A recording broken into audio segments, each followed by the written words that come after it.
Em sua visão profética, Naum percorreu a cidade de Nínive e observou como ela estava pronta para o julgamento, pois era repleta de violência, engano e idolatria. Você está no canal Bendito e este é o último capítulo da minissérie 3 Dias com Naum, anunciando o fim de Nínive.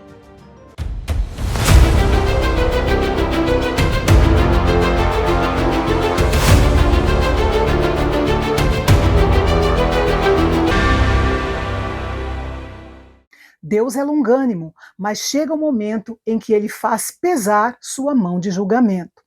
Nínive, a capital da Assíria, é chamada de cidade sanguinária porque nas nações antigas a capital representava o reino. Por isso, aqui são atribuídas a Nínive todas as características do Império Assírio.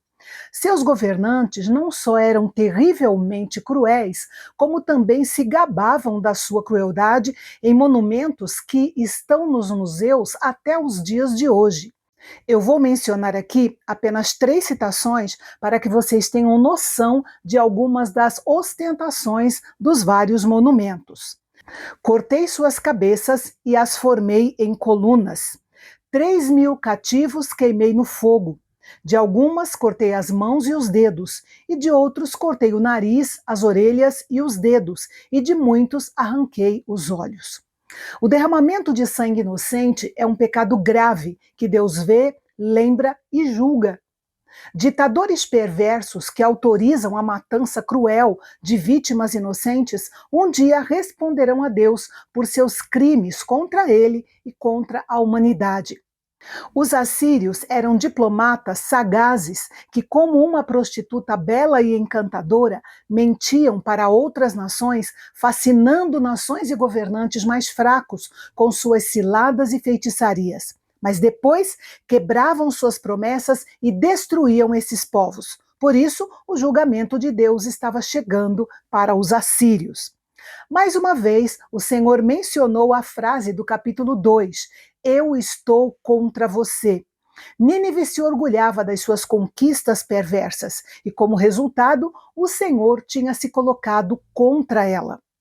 A ação de levantar as saias sobre o rosto tem a ver com a remoção das roupas de uma mulher para revelar a sua nudez. No mundo antigo, as pessoas despiam uma mulher para infligir punição a ela por prostituição ou adultério. Como Nínive seduziu outras nações para explorá-las, o Senhor a julgaria e a faria experimentar vergonha e humilhação. E isso seria para Nínive uma tragédia diante dos outros reinos. O Senhor continuou dizendo que lançaria imundície ou sujeira sobre Nínive. A palavra traduzida como imundície refere-se a algo detestável ou abominável. Nínive se tornaria um espetáculo horrendo para o mundo da sua época. A cidade orgulhosa seria humilhada e se tornaria fraca, tola e desprezível. E isso se cumpriu literalmente. O antigo historiador grego Diodoro Sículo, escrevendo sobre a destruição de Nínive, disse que tão grande era a multidão de mortos que o rio que fluía, misturado ao seu sangue, mudava de cor por uma distância considerável. Saquearam os despojos da cidade, uma quantidade incalculável. Teria sido muito melhor se eles tivessem se humilhado para receber a graça de Deus, como fizeram os ninivitas do tempo de Jonas. No último parágrafo, Naum usa algumas imagens para mostrar aos assírios suas fraquezas e para lhes garantir que seriam finalmente derrotados. O profeta começa com um fato histórico, a derrota da cidade egípcia de Tebas, ou No-Amon em hebraico. Tebas era uma cidade rica e poderosa, segura e protegida de qualquer invasor, e, no entanto, foi derrotada pelos assírios. Como Nínive, Tebas ficava perto de águas que deveriam lhe servir de defesa, mas ainda assim a cidade foi tomada. Tebas possuía muitos aliados, mas nenhum foi capaz de protegê-la. A questão levantada por Naum foi a seguinte: se isso aconteceu a Tebas, por que não poderia acontecer a Nínive? Seu orgulho e sua autoconfiança seriam totalmente destruídos quando os medos e os babilônios invadissem a cidade. Nínive beberia do cálice da ira divina até embriagar-se. Na verdade, a conquista de Nínive seria tão fácil que pareceria com figos maduros caindo da árvore diretamente na boca de uma pessoa. Isso porque, diante do cerco do inimigo, os ferozes soldados assírios perderiam totalmente sua coragem, fracos, assustados e incapazes de enfrentar o inimigo. Não conseguiriam trancar as portas da cidade, nem impedir o inimigo de incendiá-las. Também não seriam capazes de reforçar as fortalezas, nem de carregar água para apagar o fogo. De fato, o incêndio que tomou conta de Nínive foi de grandes proporções. Os arqueólogos e os escavadores confirmaram os grandes depósitos de cinzas, que são evidências de que houve um incêndio gigantesco. A imagem seguinte é a de insetos. Os soldados invasores arrasariam a cidade como uma praga de gafanhotos ou de locustas e não deixaria nada para trás. Negociantes, comandantes, generais, pastores, nobres, cada uma dessas classes de líderes pecadores e rebeldes era numerosa em Nínive, mas todos ficariam totalmente impotentes diante do julgamento divino. A próxima imagem é de um rebanho disperso.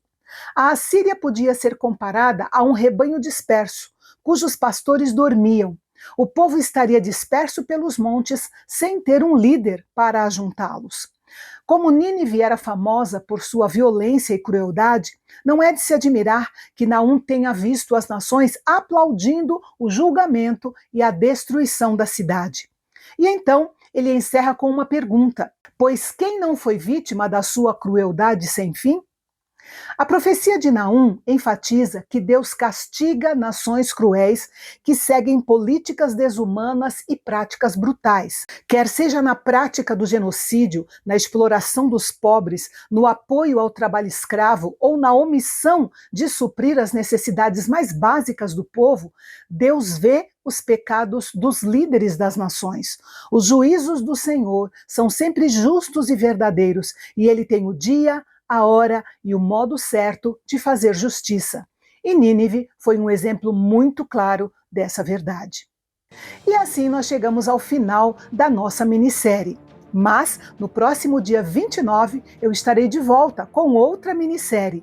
3 dias discernindo os propósitos de Deus com Abacuque, um livro em que o profeta questiona Deus sobre as injustiças e o sofrimento do povo, mas que através do diálogo com Deus aprende a olhar além do sofrimento e confiar no seu plano soberano. Eu espero você no dia 29 de setembro, aqui no Canal Bendito, o nosso canal de Fala Fácil, onde a teologia é para todos.